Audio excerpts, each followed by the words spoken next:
Hello, it's Nicholas and welcome back to the Movement Refinery warm-up series or exercises for conditioning for your body. You can do these exercises at home as you see fit to enhance your experience in your human meat skeleton, or as a warm-up before class, depending on the focus of what you're going to do in your session. I would always stick to kind of a basic 1x10 or 2x10 in terms of repetitions. But of course, if you've only got time for 5 reps or something is exhausting, always work within your constraints of your own energy and your ability to be aware of what's happening in your body. Please don't work past fatigue. This isn't the program for that. We're just here to have some fun and get juicy in our bodies. Okay, looking at building the wrists and your body for class in weight bearing or in life, let's just start thinking about the fists coming together in little knuckles and pressing together. You're gonna hold this for 5 seconds. Just push your knuckles into each other and feel the muscles activate across your back and torso. And try this a few times, squeezing in, getting that lift through the spine. Because when we're doing the direct exercises on the wrists and knuckles, we often forget about the whole body engagement. But of course, that's what Pilates is. It's a whole body commitment. Last one. Okay, I finished a morning of teaching. I'm not warm in my body, so this will also help me down-regulate after my shift at work. I want you to come onto all fours and breathe in. And on the exhale, you're going to push your fingertips down into the surface, count to 5 and relax. Now, you're going to build up to holding that for 30 seconds, but as a start, 5 seconds will do, and we'll do a few sets. I'm also thinking about that connection across my back. So I'm not just trying to break the upholstery, I'm trying to feel that work across my whole back. And again, that commitment to the whole body. So as I'm getting more engagement and support through my upper body, I'm not hanging into my lower body. Or I'm feeling a sense of lift up through the entire body off the mat. Okay, so that were just 2 exercises to get us used to feeling things across the back in alternate wrist positions. Often when we exercise, we're on the wrists a lot and our wrists tend to compress into the softer apparatus. So we're trying to tip your weight forward into your hand and wake up the forearm. That's often the best way to take that pressure out. While we're here of the wrists, we're going to glide the shoulder blades toward each other and then press them wide and away. So as you're doing 10 of these serratus anterior drops or shoulder slumps, I want you to think more about letting the spine drop between the 2 shoulders or shoulder blades and keeping a natural spinal position. So we're not turning this into kind of cat stretch or swan. So weight through the fingertips, blades come toward each other, that type of thing. I would do 10 to start.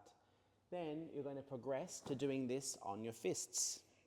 When you're on your fists, on your knuckles, you want to work this alignment and avoid that alignment because we're preparing you to work on your fists and knuckles on the reformer, on the wonder chair, etc.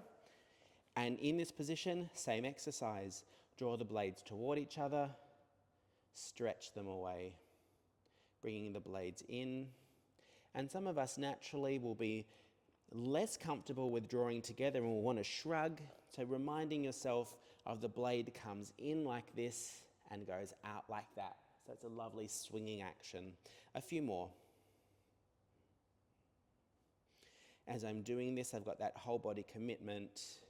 So I'm lifting my energy up from the mat. I'm not letting my wrist fall apart.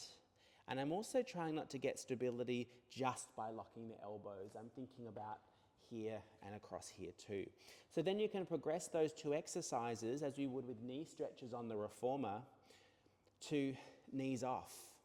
Now that there's more work through my core, it's going to be harder to think about how to do this well. So do what you can, weight into the fingertips, blades toward each other, blades apart, toward and apart. Okay, so pause that 1 set of 10 will be sufficient. Then you come back onto the fists and we'll do that again. So knees are up, shrug and release. Shrug and release. Up to 2 sets of 10. When you're done, come back with me and lie down on your back. Arms up at shoulder height, just because it's nice. I want you to shrug your shoulders up and down a few times. Get that swinging, winging of the shoulders, or protraction and retraction as we say. A set of 10. Then taking your arms overhead and elevate your shoulders, stretch up and release down. Stretch up and release down. The wrists aren't there just because they're connected into your shoulder, and the shoulder's job is to support the gestures and the movements of the wrist. That's why we have our thumbs, that we can use our upper arm with dexterity. Sorry, upper limb, meaning the whole arm and hand. Okay, so you've done some work on your wrists, some work on your knuckles, some shoulder drops on your back, and some elevation as well. Now what we're going to think about is mobility through the wrists. While I'm demonstrating these in kneeling, they can equally be done seated or kind of leaning over your kitchen table or a bench. So we're just going to play with some mobility angles, and you're going to start, I'll turn myself this way, hope the microphone is still picking up, and we're just going to play with putting some weight forward and back over the wrists. Why don't I do it this way? Okay, so fingers are turned out to the sides, and we're going to rock forwards and backwards, putting the weight into the wrists. Let's say you'll do 10 of those. Then fingers towards the knees, and we're going to come away from that, stretching out the line of the arm. So fingers are toward the knee, I got the heel of my hand down, and I'm pulling my body weight away, stretching through the arm. Now we'll all have different levels of comfort and tolerance. Start lightly and gently.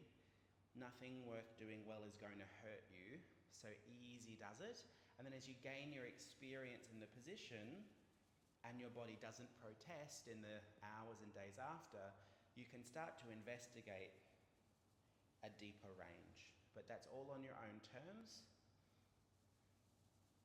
And if you're new to this type of position, err on the side of caution, because you can always progress as needed. Say we've done 10 of those, and I'm just going to release up, and I'm going to go up and down through my hand, in and out of that position, just to get a little bit of circulation. 10 times.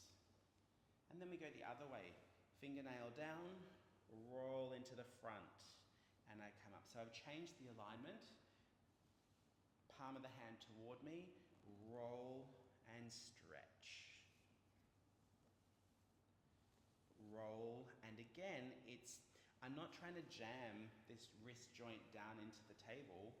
I'm letting my body weight come forward, and I'm using my core to bring my body weight back. So I'm really just a piece of seaweed in the water, just moving blob, blob, blob, blob, blob, blob. Okay, so get through 10 of those, and then you might progress to being in this position and being comfortable, and we'll just add some circles. Now again, I use that word comfortable, so there's no need to work in a discomfort. And I'll circle the other way. Maybe just 5 times is plenty. So part of accessing wrist strength and wrist comfort is wrist mobility, and part of accessing wrist comfort while exercising is strength and forearm endurance. So let's look at a couple of exercises now to help us with that. Find your preferred setup, kneeling, standing, seated, and I'm going to have your hands together like this. From this position, come down into fist. So my elbows are on the table and I'm bent over. I'm going to push my fists down into the table and lift my forearms up, stretching the arm. But what I'm not going to do is go so straight that my hands come up. My wrist mobility is above average, but I can't get to straight arms. If you can, that's great, but just check that you've still got the knuckles of your index finger pressing into your padded surface. And I say padded surface because it is more comfortable than being on a hard floor, but go with your gut. So we're going up to 10 of these, and we might do a couple of sets. I'm also applying pressure downward as I lift my body weight upward. So downward into the fists and up through my back.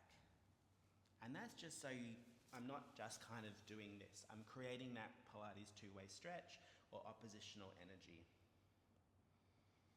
And again, if you're new to this angle, this feeling, easy does it. Pick your number of reps, and as you're happy, add on as you need.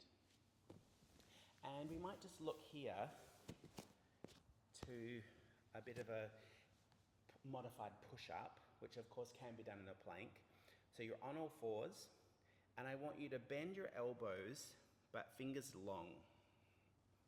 So I'm not just tap up, I'm trying to create some opposition. A little bow. So fingers are weighted into the table, floor, upholstery, cushion, couch, fridge, whatever you need. And I'm trying to work this tricep connection into my forearm to strengthen my wrist and forearm. Often the idea of strengthening and warming up the wrist, it's more about the connection of the arm to the shoulder and developing forearm muscle endurance so that you're not dropping down into the wrist all the time. Let's start with those. Is there anything else we can go with? I do see people enjoying this feeling, a little bit of this. Anything, if you're not doing anything, start small with the early exercises in the video and progress to where we did.